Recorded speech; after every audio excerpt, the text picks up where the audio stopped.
Good morning.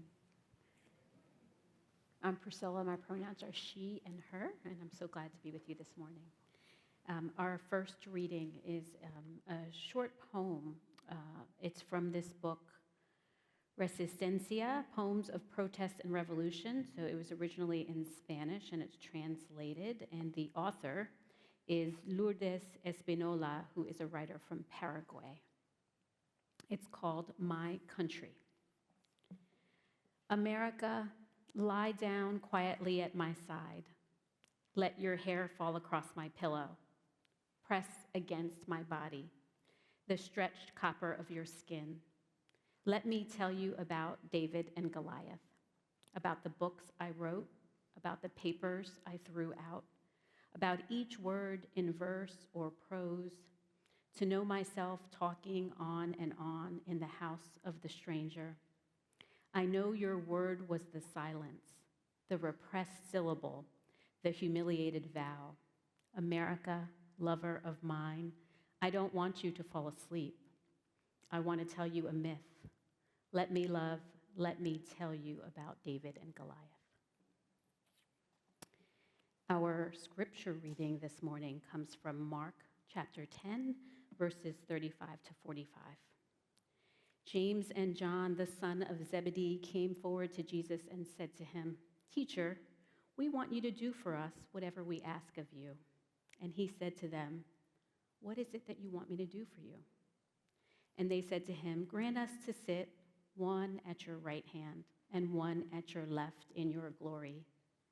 But Jesus said to them, "You do not know what you are asking. Are you able to drink the cup that I drink, or be baptized with the baptism that I am baptized with?" They replied, "We are able." Then Jesus said to them, "The cup that I drink, you will drink, and with the baptism with which I am baptized, you will be baptized.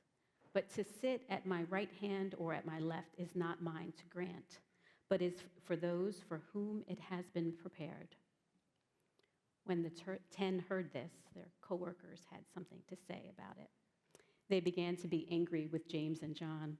And so Jesus called them and said to them, "You know that among the Gentiles, those whom they recognize as their rulers lord it over them, and their great ones are tyrants over them.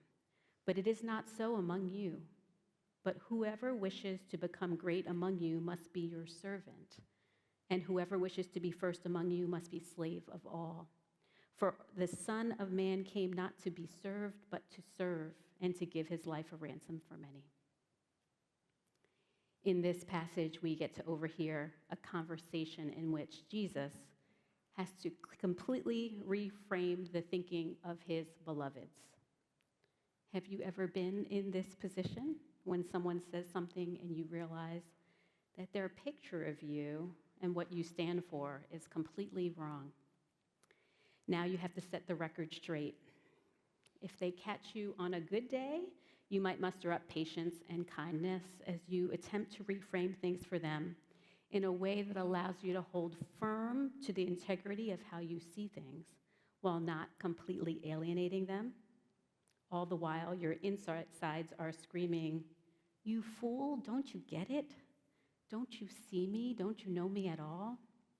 I wonder if Jesus felt like a failure as a teacher at that moment, like a teacher who gives a pop quiz and everyone fails, so you have to grade on a curve just to make yourself look better. James and John are clamoring for status. They want to be exalted with a place of honor. If we wanted to be really generous, we could say that they were trying to find their own place in the puzzle of redemption. They're struggling to understand the various theological frameworks used to explain Jesus' life, death, and resurrection. This person that they had given up everything to follow. Even so, their request to sit at Jesus' right and left hand is shocking. When Jesus asked the rhetorical question, "Are you able to drink the cup that I drink?" the cup is a metaphor for suffering. When Jesus rebukes them with the question, "Are you able to endure my baptism?" he is using baptism as a metaphor for death. Don't you know what you are asking for? Jesus is succinct, and he starts from the beginning. He patiently or impatiently, we'll never know, explains to his disciples why he entered the world, the point of his ministry, and the purpose behind his impending death and resurrection. He says, I came to serve. I give my life as a ransom for many. And this word ransom has a lot of theological implications that we could debate about. But it's particularly interesting when you think of its definition as an exchange that leads to release. In a commentary about this passage, the Reverend Dr. Cheryl A. Lindsay puts it this way: the overarching plot of this drama is a rescue mission. But this is not the trope of an invincible hero sweeping in to rescue a helpless damsel in distress. This is the story of a humble servant who sets the fullness of their power aside in order to enter into the imprisoned condition to show the way out. The ransom is not solely situated at the cross. It begins at the incarnation as Jesus assumes human identity and form. Jesus assures them that the way he travels leads to humiliation. To be at the right and left hand of Jesus is to sit in humility. It's not God's punishment, pettiness, or revenge. It's a choice to serve, to sacrifice, and to submit oneself in solidarity with another in order to become instruments for salvation in the world. Another biblical scholar reminds us about what this passage is trying to convey. The cup that I shall drink, you will drink, and the baptism by which I am baptized, you will be baptized by. But to sit at my right hand or my left is not mine to give, but for those whom it has been prepared. We find that later in the chapter 15, in Mark's Passion narrative, the ones who are elevated to Jesus' right and left hands are the two criminals that are crucified beside him. So you see, the seats of honor coveted by the brothers are places on the cross, places of sacrifice. The divine passage for whom it has been prepared emphasizes that it is God, not Jesus, who is the main actor in the drama of salvation. So when Jesus says that he came not to be served, but to serve, how does what he is modeling beckon to your spirit? What are the salvation and redemptive needs in our community? To answer that question, I want to share some transcendent truths from 3 modern-day prophets who are hard at work today. Let's learn from their life experiences as they've committed themselves to service and justice. The modern-day prophet that I'll share about, they are Michael Lezak, Greg Boyle, and Valerie Kaur. First, Rabbi Michael Lezak spends most of his time in service, shoulder to shoulder with some of America's poorest citizens as a way to live out his faith. Rabbi Lezak says that his favorite name for God is healer of shattered hearts and the binder of wounds. He encourages us to get into relationship with people and to show up to help bind up wounds in ruptured communities. This is holy work. Let me quote what he had to say about his hometown of San Francisco. In this town that has more billionaires per capita than any place on the planet, we are missing the moral courage to fix it, even though it's within our reach. He goes on to share that the population of San Francisco is 5% African American, yet 37% of unsheltered folks in that place are African American, and as are over 50% of the population of the county jail. And here, the rabbi quotes Brian Stevenson, who many of us love, when he said, "Slavery didn't end in 1865. It just took on new forms." This makes me think of another quote from Dorothy Soyel, a German liberation theologian who died in 2003. She said, "Christianity exists for slaves. It is the religion of the oppressed, of those marked by affliction. It concerns itself with their needs.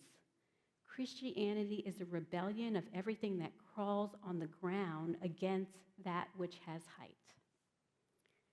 Father Greg Boyle started working with gang members in Los Angeles over 30 years ago. Father Boyle says the measure of our compassion lies not in the service of those on the margins, but in our willingness to see ourselves in kinship with them. Jesus was telling his disciples that Christians must crawl on the ground rather than seek elevation. He was telling James and John and us that their lives don't matter more than any other lives. He was compelling us to rebel against that which has height. How can we do that as a community of faith?